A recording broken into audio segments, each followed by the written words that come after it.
एक छोटा सा सवाल, इन सब के नाम, इन सब चोरों के नाम मोदी मोदी मोदी कैसे हैं? ನಿಮ್ಮ ಮುಂದೆ ಒಂದು ನನ್ನ ಸಣ್ಣ ಪ್ರಶ್ನೆ, ಈ ಎಲ್ಲ ಕಳ್ಳರ ಹೆಸರು ಕೂಡ ಮೋದಿ ಮೋದಿ ಮೋದಿ ಅಂತ ಯಾಕೆ ಬರ್ತಾ ಇದೆ? नीरव मोदी, ललित मोदी, नरेंद्र मोदी, और अभी थोड़ा ढूंढेंगे तो और बहुत सारे मोदी निकलेंगे। ये वही बयान है जिसके आधार पर भारतीय जनता पार्टी के गुजरात के विधायक और पूर्व मंत्री पूर्णेश मोदी ने राहुल गांधी के खिलाफ मानहानि का मामला दर्ज कराया था। उनका आरोप था कि राहुल ने मोदी उपनाम के खिलाफ गलत टिप्पणी की है, जिससे समूचे मोदी समुदाय का मान घटा है। यह घटा है।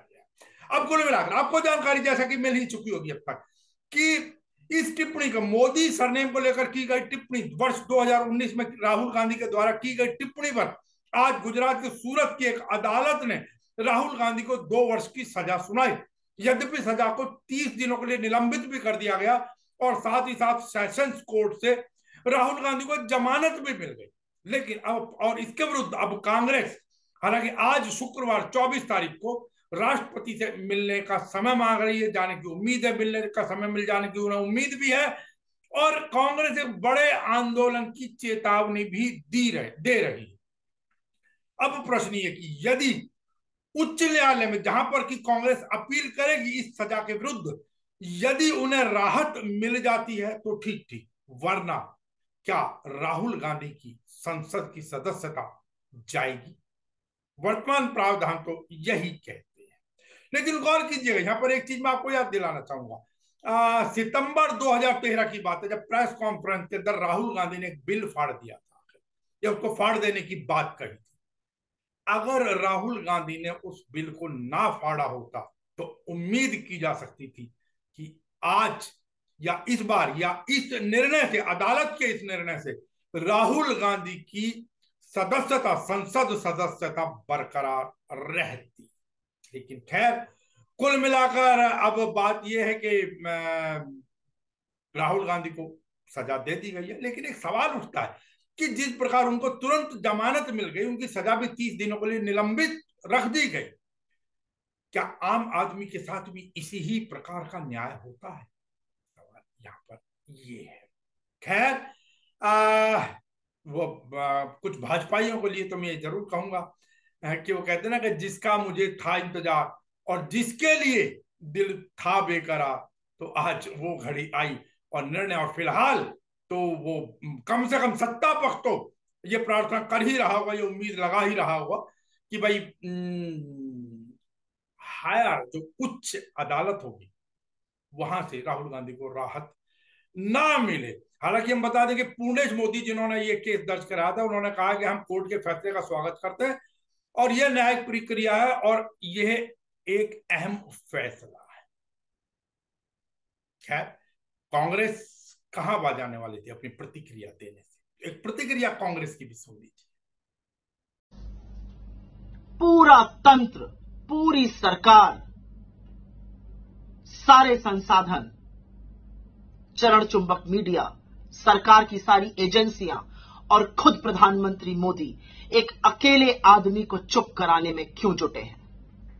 और अगर आपको लगता है कि जिसको चुप कराने की आप कोशिश कर रहे हैं वो चुप हो जाएंगे तो आप मुगालते में हैं। जिसको चुप कराने की आप कोशिश कर रहे हैं उनका नाम राहुल गांधी है और गांधी डरते नहीं है। वो सत्य की लड़ाई पूरी शिद्दत से और ताकत से लड़ेंगे। आप क्यों डरे हुए हैं ये मैं समझती हूं, क्योंकि राहुल गांधी ने आप एक झटके में आपका पूरा मुखौटा बेनकाब कर दिया है। राहुल गांधी जी आपसे अडानी पर सवाल पूछते हैं। वो पूछते हैं कि अडानी के ऊपर बेनामी संपत्ति इस देश में लाने का आरोप है, आप जांच क्यों नहीं कर रहे? वो पूछते हैं शेल कंपनीज का आक्षेप है, आप जांच क्यों नहीं कर रहे? वो पूछते हैं कि एसबीआई और एलआईसी ने अडानी में पैसा क्यों लगाया? वो पूछते हैं कि आपकी विदेश नीति अडानी को कॉन्ट्रैक्ट दिलाने में क्यों लगी हुई थी? वो पूछते हैं कि अडानी को 609 नंबर से दूसरे नंबर तक ले जाने में आपकी भूमिका थी, तो ये रिश्ता क्या है और ये क्या कहलाता है? इन सवालों का जवाब नहीं है आपके पास। संसद से आप भाग रहे हैं, संसद की कार्रवाई आप स्थगित कर रहे हैं, माइक को आप ऑफ कर रहे हैं, संसद को म्यूट करने का कुत्सित प्रयास आप कर रहे हैं। राहुल गांधी के खिलाफ आप कितनी भी ट्रोल आर्मी छोड़ दीजिए, वो राहुल गांधी हैं और वो सत्य की लड़ाई और पुरजोर तरीके से और मजबूती से लड़ेंगे। दिक्कत क्या है आपको कि उन्होंने नीरव मोदी को और ललित मोदी को और मेहुल चोकसी को चोर बुला दिया? वही मेहुल चोकसी और नीरव मोदी जो 14-14 हजार करोड़ रुपए का गबन करके आपकी आंखों में धूल झोंक कर भाग गए और आप हाथ मलते रहे और आप लोगों को भ्रमित करते हैं कि हम उनको लेकर आएंगे। 9 साल से सत्ता में आप हैं, झुंझुना आप बजा रहे हैं और सजा राहुल गांधी को होगी। लेकिन आपने सुना है ना सत्य के परेशान और पराजित होने की बात। आप और परेशान करिए राहुल गांधी को, आप अपना पूरा तंत्र और छोड़िए उनके पीछे, क्योंकि इस देश को भी तो दिखना चाहिए कि तानाशाह किस कदर बौखलाया और घबराया हुआ है। और अंत में एक ही लाइन कहूंगी राहुल गांधी जी के बारे में, हम परवाने हैं मौत समा, मरने का किसको खौफ यहां, ए तलवार तुझे झुकना होगा, गर्दन ने बगावत कर दी है। याद रखिएगा मोदी जी, सत्य को और राहुल गांधी जी को डराना आपके बस की बात नहीं है। राहुल गांधी की बात चली गई है तो मैं एक सवाल और करना चाहूंगा यहाँ पर, और वो मेरा सवाल ये है कि भाई सभी चोरों का सरनेम मोदी ही क्यों होता है? कहने पर राहुल गांधी को तो 2 साल की सजा हो गई, लेकिन सभी आतंकी मुसलमान क्यों होते हैं? क्या ये कहने वालों के विरुद्ध भी कोई मुकदमा दायर होगा? उनको कोई सजा मिलेगी? सवाल ये है, सोचना होगा। बारंबार इस प्रकार की टिप्पणियां होती रही हैं, अनेकों बार हुई। निर्णय आपका है। अब इससे आगे मैं एक स्क्रीन पर आपको एक वीडियो दिखा रहा हूं। यह वीडियो महाराष्ट्र विधानमंडल का है, जहां पर राहुल गांधी के पोस्टर पर चप्पल मारी जा रही है और ये सत्ता पक्ष के विधायक जी हैं। देखिए, आपके वैचारिक मतभेद हो सकते हैं, लेकिन मैं नहीं समझता कि इतना नीचे गिर जाना चाहिए कि राहुल गांधी जैसे नेता या किसी को भी इस प्रकार सदन के अंदर विधानमंडल की सीढ़ियों पर आकर आप चप्पल मारें। लेकिन क्या कहें, वर्तमान में ये भी एक त्रासदी से कम नहीं है साहब। हालांकि भारतीय जनता पार्टी पहले भी शासन कर चुकी है, लेकिन वर्तमान समय में ना उनका वाणी के ऊपर लगाम है, वाणी पर संयम है, और कृत्यों के संदर्भ में तो आप देख ही रहे हैं किस किस प्रकार के शब्दों का प्रयोग किया जा रहा है। जो कुछ भी हो रहा है वो आपके सामने, हम इसमें कुछ कहने वाले नहीं है, निर्णय आप ही को लेना है, क्योंकि हम उन चैनल की तरह नहीं है जो किसी के ऊपर भी निर्णय थोप दिया जाता है। और चलिए, जब बात चली है कि भाई राष्ट्रपति जी से मिलने आज शुक्रवार को, जब ये हमारा कार्यक्रम देख रहे हैं, वो 24 मार्च को कांग्रेस के लोग जाएंगे और बड़े आंदोलन की तैयारी है, तो आपको ये भी बताता चलूं और साथ साथ मुबारकबाद भी देता चलूं, शुभकामनाएं भी देता चलूं। वो ये है कि माह ए रमजान, इस्लाम को मानने वालों का माह ए रमजान, बल्कि इस्लाम के मानने वालों को मैं तो कहता हूं कि ये कहा गया ना कि वसुधैव कुटुंबकम। तो इस समस्त धरावासियों को बहुत बहुत शुभकामनाएं, मंगल कामनाएं, मुबारकबाद इस माह ए रमजान।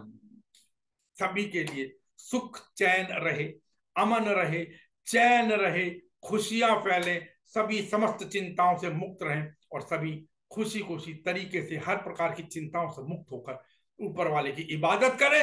और इसी के साथ शुक्रवार को तीसरा नवरात्र है, हमने कल भी कहा था, प्रथम शैलपुत्री, दूसरा ब्रह्मचारिणी, तीसरा चंद्र घंटा, तो माता चंद्र घंटा की पूजा होगी। हम एक चीज और कहते चले, हमें किन्हीं ने पूछा था कि भाई सबके मंत्र, देखिए वैसे तो मंत्र सभी देवी देवताओं के अलग अलग होते हैं, लेकिन फिर भी अगर कुछ भी ना मिले तो कम से कम एक मंत्र बहुत आसान है जो कॉमनली आप प्रयोग कर सकते हैं कि या देवी सर्वभूतेषु शक्ति रूपेण संस्थिता और नमस्तस्यै नमस्तस्यै नमस्तस्यै नमो नमः। हालांकि या देवी सर्वभूतेषु माता चंद्र घंटा रूपेण संस्थिता, ब्रह्मचारिणी रूपेण संस्थिता, आप ये लगाकर भी प्रयोग कर सकते हैं इसके अंदर। और जब ये नमस्तस्यै शब्द का प्रयोग आया है तो मैं यहाँ एक चीज और कहता चलूं, वो ये कि कभी कभी अति उत्साह में भी कह दिया जाता है, लेकिन चर्चा का विषय बना दिया जाता है या जाने अनजाने बन जाता है। अमित शाह जी का एक ट्वीट मैं पढ़ रहा हूं, उन्होंने जो कहा था कि क्या आप जानते हैं कि नमस्ते शब्द महर्षि दयानंद सरस्वती जी ने हमको दिया, वरना शायद हम आज अभिवादन के लिए किसी विदेशी शब्द का इस्तेमाल कर रहे होते। मैं समझता हूं कि दयानंद सरस्वती जी का जन्म तो 1824 में हुआ था। पुराण, रामायण, महाभारत समेत सभी ग्रंथों में नमस्ते बहुत ज्यादा प्रयोग किया गया, जिसको कहते हैं बहुप्रयुक्त शब्द है। नमः जमा ते, इससे बना है नमस्ते। अभी जो मंत्र, ये तो पौराणिक मंत्र है। या देवी सर्वभूतेषु शक्ति रूपेण संस्था, नमस्तस्यै नमस्तस्यै नमस्तस्यै नमो नमः, आदि आदि अनेकों जगह आप देखेंगे नमस्ते तो पता नहीं, जिसको कहते हैं अनादि काल से चला आ रहा है। और हमारे गृह मंत्री महोदय इसको दयानंद सरस्वती जी की देन बता रहे। शायद कई बार जैसे वो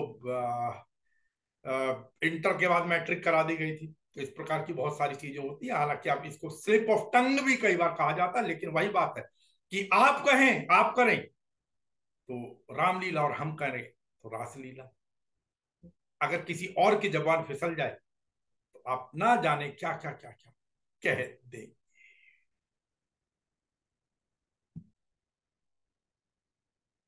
अच्छा, आप लोगों ने एक जानकारी और हमसे चाही थी, वो था कि जो एक सारस, एक आरिफ नाम के व्यक्ति को उत्तर प्रदेश के अंदर, जिसने एक वर्ष एक घायल सारस को पाल रहा था, उससे मित्रता हो गई थी और वन विभाग वाले लोग उसको उसके यहां से जबरदस्ती ले गए थे। और कुछ लोगों ने कहा कि नरेंद्र मोदी जी, हमारे माननीय प्रधानमंत्री जी ने भी तो एक मोर पाला था, जिसकी तस्वीर बहुत ज्यादा वायरल हुई थी कि वो दाना खिला रहे हैं उस मोर को। और देखिए साहब, हम बिल्कुल एक, आपको जानकारी ज्यादातर को होगी आप लोगों को, लेकिन फिर भी हम बता दें कि मोर एक राष्ट्रीय पक्षी है और वन्य संरक्षण अधिनियम 1972 के अंतर्गत मोर को घर में नहीं पाल सकते। मोर एक वन्य जीव है। घर में मोर पालने पर 6 महीने कारावास और 25,000 रुपए के जुर्माने का प्रावधान है। अब प्रश्न ये उठता है कि अगर आरिफ एक सारस को नहीं पाल सकता, जबकि आप लोगों ने भी बहुत ज्यादा उसको डिजिटल प्लेटफॉर्म पर देखा होगा, कितना घायल था, उसकी टांग भी घायल थी, रख नहीं पाता था, लेकिन फिर ठीक करा, उसी की प्लेट में खाना खाता था वो आरिफ की। तो उस सारस को जैसी अब उन्हें जानकारी मिली, और जैसी कभी कभी कहते हैं ना, चर्चा भी, कुछ ज्यादा चर्चा भी नुकसानदायक हो जाती है, तो उसे वन संरक्षण, उसी वन संरक्षण अधिनियम के तहत, हालांकि मैं एक चीज और कर दूं कि अब उस सारस की, बताया जा रहा है, जो जानकारी मिल रही है फिलहाल हमें, उसकी लोकेशन नहीं मिल पा रही। आप नहीं कह सकते कि वो मित्र के दुख में, जिसके साथ एक वर्ष रह लिया, उस दुख में कहीं उसने प्राण तो नहीं त्याग दिए, ऐसा भी कुछ लोग कह रहे। तो खैर, अब प्रश्न ये उठता है कि जब उसको वन विभाग वाले ले गए, तो मोदी जी ने जो मोर पाला था अपने घर के अंदर, या जो भी तस्वीर उनकी चली थी, दाना खिला रहे हैं आदि आदि जो कुछ भी है, तो उसी अधिनियम 1972 के अंतर्गत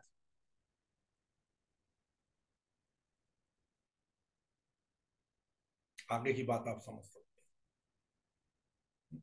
और क्या कोई अधिकारी इतनी हिम्मत दिखाएगा कि मोदी जी पर जुर्माना करे या कारावास और केस दर्ज कराना, तो बहुत बात की बात। खैर देखिए, वो कहते हैं ना, कुछ तो लोग कहेंगे और लोगों का काम है कहना। ये भी नहीं हो सकता ना कि, लेकिन हो रहा है वर्तमान में, ये भी दिक्कत है। भेदभाव किया जा रहा है कानूनों के अंतर्गत, वही एजेंसी है, सब कुछ है, शेष आप स्वयं समझदार हैं। आज अपनी वाणी को यहीं विराम दूंगा, और फिर हाँ, एक चीज और की ध्यान रखिएगा।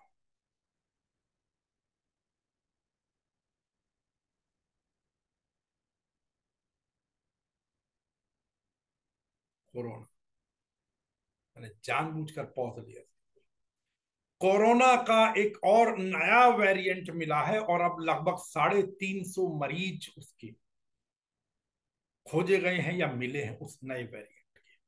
तो बेशक अब कानून नहीं है आपके पास, जुर्माना नहीं है आपके ऊपर, अब नहीं लग सकता जुर्माना मास्क ना पहनने पर, लेकिन फिर भी आप लोगों से निवेदन करेंगे कि कोई बुराई नहीं है यदि हम लोग मास्क को पहनते रहे, तो प्रयास कीजिएगा, शेष आपकी इच्छा। रखें अपने स्वास्थ्य का ध्यान और करें स्वीकार नमस्कार इंडिया का, नमस्कार, जय माता, माह रमजान मुबारक।